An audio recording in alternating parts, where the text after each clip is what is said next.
Morning everyone, today is 25th of October और आज जैसे कि मौसम की जो जानकारी मिलती है उसके अनुसार भी आया हुआ था कि बादल छाए रहेंगे, हर तरफ बदली बदली होगी और जस्ट लाइक सेम बिल्कुल विंटर, एकदम पिंक विंटर का स्टार्टिंग हो गया है। बहुत अच्छा लग रहा है, मतलब रेडी शेडी होने के बाद पता है बेड से जो उठने में प्रॉब्लम होता है वो हो रहा है। बाकी बहुत अच्छा लग रहा है, मौसम बहुत ही अच्छा है, बहुत एकदम ठंडा ठंडा सुहावना सुहावना लग रहा है। यहाँ एकदम से पिंक विंटर आ गया है, उसी टाइप का हल्का हल्का ठंडा, फैन के अंदर कंफर्टर ओढ़ के सोना, जो कि सबसे फेवरेट पार्ट होता है विंटर वाला। जब तक हम लाइट बेडशीट ओढ़ते हैं एक अलग मज़ा होता है, लेकिन जब कंफर्टर ओढ़ना शुरू कर देते हैं तो बहुत मज़ा आता है। ठंड में स्पेशली जो स्टार्टिंग ठंड है, क्योंकि जो मेन ठंड आ जाता है उसमें तो फिर वही ब्लैंकेट और कोई ओढ़ना ही पड़ता है, लेकिन बहुत अच्छा लगता है ये मौसम स्पेशली। और सुबह उठने के बाद जो फ्रेशनेस महसूस होता है ना, और मुझे सबसे अच्छा लगता है ना ये मौसम, एटलीस्ट आप जो भी खाते हैं ना वो डाइजेस्ट हो जाता है।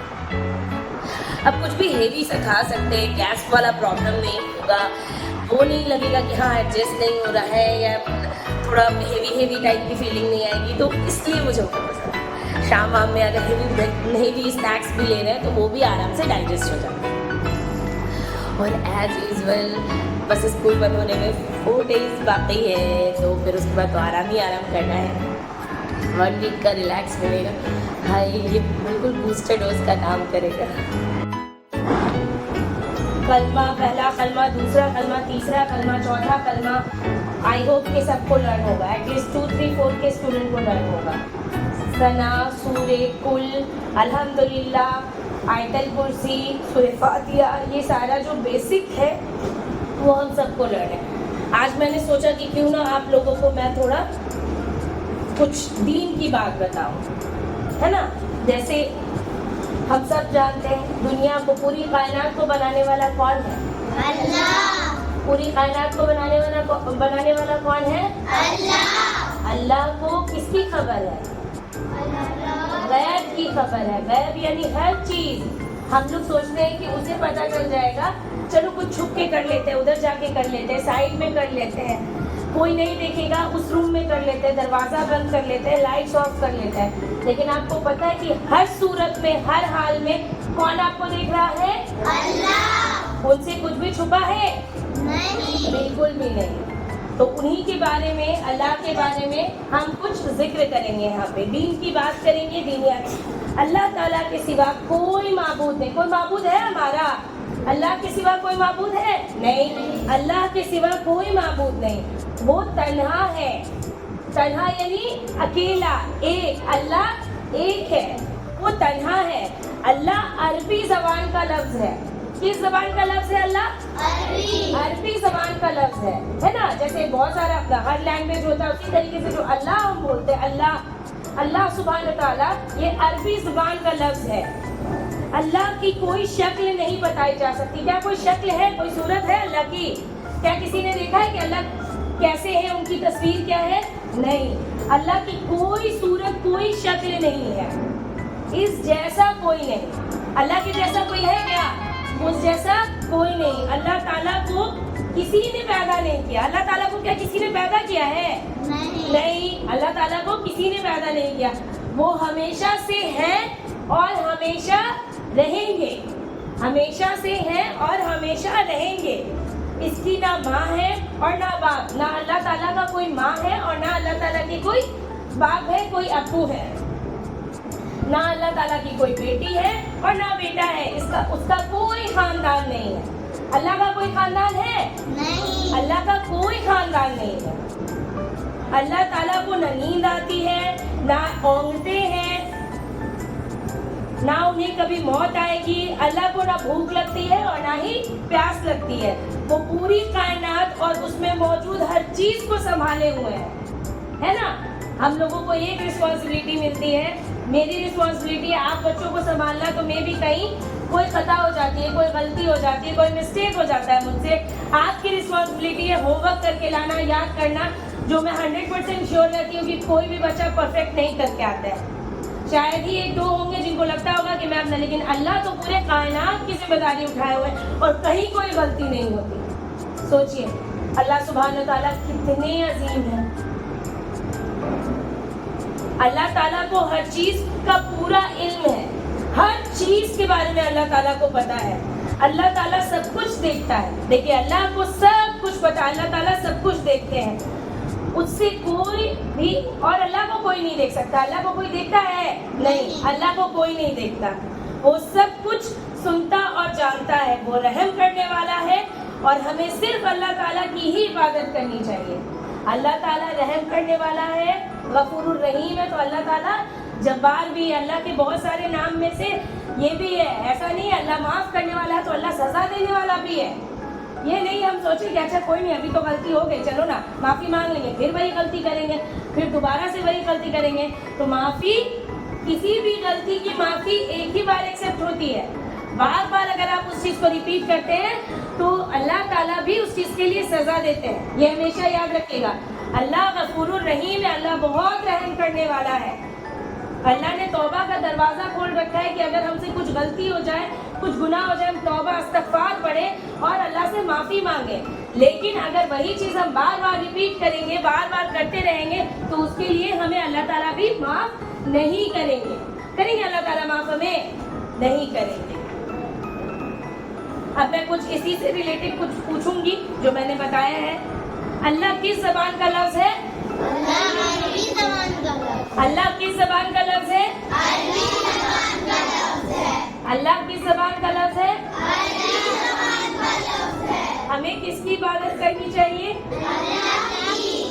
ऐसे शॉर्ट फॉर्म में आंसर दे दीजिए। मैं वन वर्ड आंसर नहीं पूछ रही हूँ। हमें किसकी इबादत करनी चाहिए? अल्लाह ताला किसको संभाले हुआ है? अल्लाह ताला किसको संभाले हुआ है? अल्लाह ताला पूरी कायनात को संभाले हुआ है। वेरी गुड, शाबाश। हाँ और नहीं में जवाब दीजिएगा। अल्लाह ताला का कोई बेटा और बेटी है? नहीं। अल्लाह ताला की कोई माँ और बाप है? नहीं। अल्लाह ताला तन्हा है? हाँ। अल्लाह ताला तन्हा है? हाँ। अल्लाह ताला को नींद आती है? नहीं। हमें सिर्फ अल्लाह ताला की ही इबादत करनी चाहिए? हाँ। शाबाश, बहुत अच्छे। हमारा रब कौन है? अल्लाह। हम उम्मत किसकी है? अल्लाह। हम उम्मत किसकी है? हम उम्मत किसकी है? हम बंदे किसके हैं? अल्लाह के। हम बंदे किसके हैं? अल्लाह के। सबसे पहले दुनिया में हजरत आदम अलैहिस्सलाम आए। सबसे पहले दुनिया में हजरत आदम अलैहिस्सलाम आए। सबसे आखिरी नबी कौन है? हजरत मोहम्मद सल्लल्लाहु अलैहि वसल्लम। सबसे आखिरी नबी कौन है? हजरत मोहम्मद सल्लल्लाहु अलैहि वसल्लम। ना इनके बाद कोई आएगा। अल्लाह ने इनको नबी का दर्जा अता फरमाया। अल्लाह को इतने प्यारे हमारे हजरत मोहम्मद सल्लल्लाहु अलैहि वसल्लम हमारे प्यारे नबी कि अल्लाह ने बोला कि ना इनके बाद कोई नबी ना आया और ना ही आएगा, है ना? ना इनके बाद कोई आया है और ना ही आने वाले वक्त में कभी आएगा। हजरत मोहम्मद सल्लल्लाहु अलैहि वसल्लम हमारे प्यारे नबी हैं। हमारे नबी को नबूवत कितने साल की उम्र में हासिल हुई? 40 साल। कितने साल की उम्र में? 40 साल। यस। इनकी वफात कितने साल की उम्र में हुई? 63 साल। वफात का मतलब क्या होता है? इंतकाल। हमारे नबी के वालिद का नाम क्या था? हजरत अब्दुल्लाह। और वालिदा का नाम क्या था? बीबी आमना। इनके दादा का नाम क्या था? अब्दुल मुत्तलिब। इनके दादा का क्या नाम था? उनकी कितनी बेटियां थी? कौन कौन? एक साथ बोलिए। हजरत ज़ैनब रज़ी अल्लाह अन्हा, हजरत रुकैया रज़ी अल्लाह अन्हा, हजरत कुलसुम रज़ी अल्लाह अन्हा,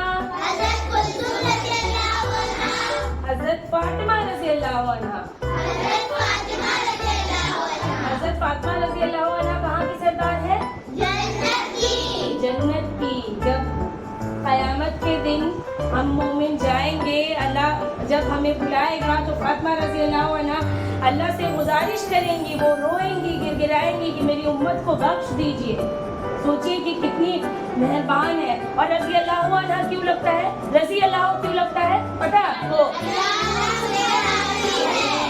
अल्लाह उनसे राजी है, कितनी बड़ी बात है। अल्लाह किसी से राजी है, कितनी बड़ी बात है। अल्लाह के 5 नाम, करीम, सत्तार, गफ्फार, जब्बार, कहार, है ना? करीम भी है, रहीम भी है, सत्तार भी है, जब्बार भी है। ये याद रखिएगा। अल्लाह देने वाला भी है और अल्लाह ही लेने वाला, अल्लाह माफ करने वाला भी और अल्लाह सजा देने वाला भी है। इसलिए सबसे पहले एक बात अपने अंदर ठान लीजिए कि हमें झूठ नहीं बोलना है। हर बुराई की शुरुआत झूठ है, हर गलती की शुरुआत झूठ है। ठीक है, मैं एक छोटा सा वाकया बयान करूंगी। एक मजलिस चल रही थी, महफिल होता है ना, महफिल चलती है, मजलिस चलता है। वहाँ पे एक शराबी, एक कोई था जो बहुत शराब पीता था, बहुत गलत काम करता था, बहुत मतलब धोखा देता था, झूठ बोलता था, बहुत गलत काम करता था। उसके परिवार वाले बहुत परेशान रहते थे। तो एक महफिल थी जहाँ हमारे नबी थे, तो लोग उनके पास गए, हजरत थे कि देखिए हजरत ये बहुत गलत काम करता है, किसी की बात नहीं सुनता है, ये बहुत हर बुरी काम, हर बुरी आदत है इसमें। तो हजरत ने सिर्फ एक बात बोली कि तुम वादा करो कि तुम झूठ नहीं बोलोगे। तो उस शराबी को लगा बस इतना सा कि मैं झूठ नहीं बोलूंगा, चलिए ठीक है, वादा किया मैं झूठ नहीं बोलूंगा। उसे लगा कि सिर्फ झूठ ही तो नहीं बोलना है, हमको कौन सा शराब पीने के लिए मना कर रहे हैं, कौन सा हमको चोरी करने के लिए मना कर रहे हैं, मना तो सिर्फ इस बात के लिए कर रहे हैं कि हमें झूठ नहीं बोलना है। वो वहां से निकल गया। जब वो बाहर गया, वो तो शराबी था, वो गलत काम करता था, उसे लत आई कि मुझे गलत काम करना है, मुझे वो चीज पीनी है, गलत खाना है, चोरी करना है, ये सब। ठीक है, तो उसे ये सब चीजों की जब लत लगी, वो गया जब दुकान में उसे खरीदने के लिए, तो उसके ज़हन में बात आई, मैंने तो हजरत से वादा किया है कि मैं झूठ नहीं बोलूंगा। अगर मैं गंदी चीज पीता हूँ या मैं चोरी करता हूँ और उन्होंने अगर मुझसे पूछा तो मैं क्या बोलूंगा, सच बोलूंगा तो गलत हो जाएगा, और झूठ बोलने के लिए तो उन्होंने मना किया है। तो सब इससे क्या समझ में आया? इससे क्या समझ में आया? हर बुराई की शुरुआत झूठ है और हर बुराई का अंत सच है। अगर आपसे कोई गलती हो भी जाए, चाहे घर में, चाहे स्कूल में, चाहे आपके लाइफ में, चाहे कहीं भी, आप बाकायदा अपने पेरेंट्स को, स्कूल में तो अपने टीचर को सच बोलिए। सच में इतनी राहत है, थोड़ी देर के लिए आपको लगेगा आपको पनिशमेंट मिलेगा, लेकिन सच बोलने वाले को बहुत राहत मिलती है। आ रही बात समझ में? तो सबसे पहले अपने आप से एक वादा करो कि मुझे झूठ नहीं बोलना है, जिंदगी में कभी झूठ नहीं बोलना, जो भी बात है वो सच बोलना है। जिस दिन आप ये प्रॉमिस अपने आप से कर लेंगे, उस दिन आप लाइफ में बहुत कुछ अचीव करने की तरफ बढ़ जाएंगे।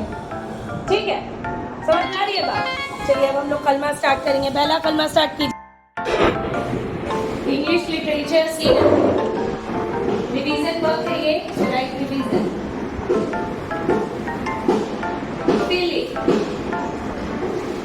टुगेदर वर्ड्स, पेयर वर्ड्स हम लोगों ने सुना है ना, जो ऑलवेज लाइक सेम, साथ में अच्छे लगते हैं, उसे हम टुगेदर वर्ड्स बोलते हैं। जैसे father and mother, very good, father and mother. Hands and feet, हाथ और पैर होते हैं ना, हाथ और पैर, hands and feet, well done.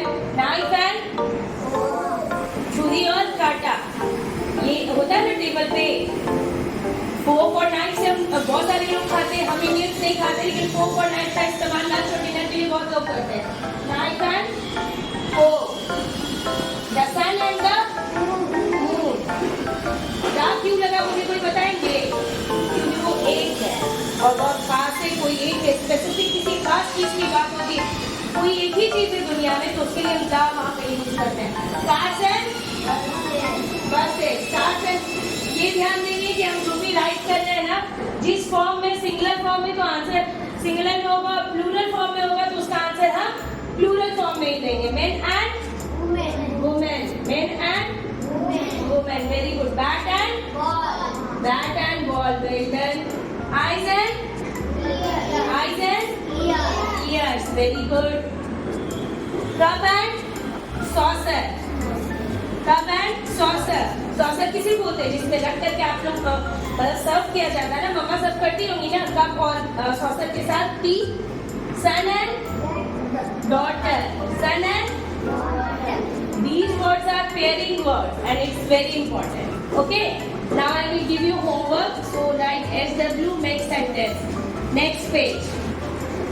Make sentence. Sun, moon, mother, cup, bat. सन से क्या बनेगा? सॉरी ये सन नहीं, सन SUN सन. सन से क्या बनेगा? हाँ सन. सन इज हॉट है ना, सन इज वेरी हॉट. मून से क्या बनेगा? Moonlight is really cool. I like moonlight. Mother. My mother name is. My mother is so beautiful. My mother bake a cake. Cup. My mother help me always. Cup का क्या बनेगा? This is my cup. My cup color is black, blue, orange, etc. Bat. I have a bat. I love my bat. है ना? This is your homework and this is your class work. Do it. Number 1. First sentence is Shruti ले. 5 sentence करवाऊंगी मैं. हर 2-3 line skip करके number देना. 1, 2, 3, 4, 5. श्रुति ले. First sentence is भालू किसान को मारने झपटा. भालू किसान को मारने झपटा. भालू किसान को मारने झपटा. दूसरा वाक्य है भालू किसान को. पहला सेंटेंस कंप्लीट हो गया ना. दूसरा सेंटेंस है किसान ने खेत में गन्ना लगाया. किसान ने खेत में गन्ना लगाया. किसान ने खेत में गन्ना लगाया. तीसरा सेंटेंस है थोड़ी हवा नाक में घुस गई. थोड़ी हवा नाक में घुस गई. तीसरा वाक्य है थोड़ी हवा नाक में घुस गई.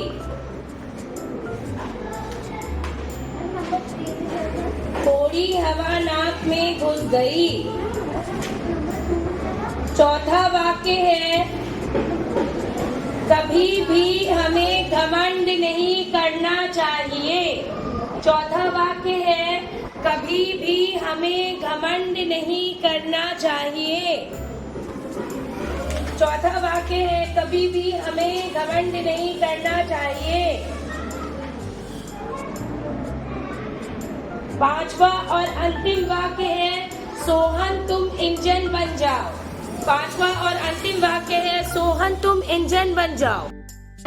Okay children, English composition picture writing. English composition picture writing यानी कि चित्र लेखन. अकॉर्डिंग टू पिक्चर मैं भी आप लोगों को पिक्चर प्रोवाइड करूंगी. अकॉर्डिंग टू पिक्चर उसी पिक्चर के अकॉर्डिंग हमें सेंटेंसेस बनाना है. मिनिमम 5 to 6 सेंटेंसेस होने चाहिए. पिक्चर में चित्र दिया हुआ है चिल्ड्रन आर प्लेइंग आउटसाइड. बच्चे बाहर के जगह पे यानी पार्क में मैदान में खेल रहे हैं. प्लेइंग खेल रहे हैं. ING लगाए हैं. आप ध्यान दीजिएगा, खेल रहे हैं. The sun is shining brightly. सूरज चमक रहा है. ठीक है. अब boy is pulling a cart. उस पिक्चर में देखिएगा एक बॉय कार्ट को इस तरीके से पुल कर रहा है, खींचते हुए आ रहा है ना. उसमें कुछ टॉयज लिए हुआ एक कार्ट है, उसको पुल करते हुए आ रहा है.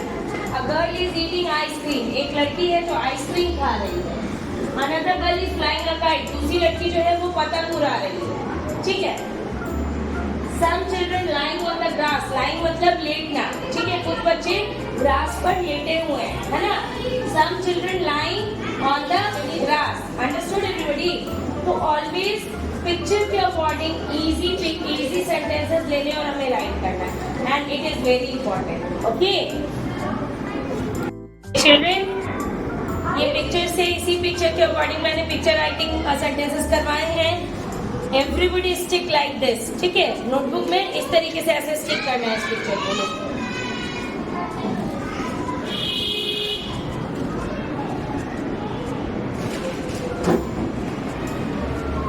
स्टिक कीजिए इस साइड, ऐसे ऐसे ऐसे, समझ में आ रही है बात? दो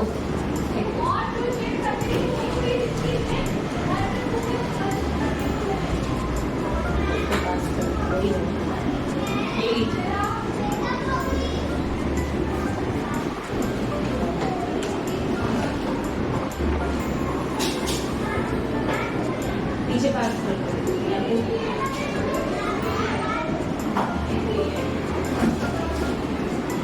ये दोनों लीजिए, इसको पास कीजिए, मैं और दे रही हूँ।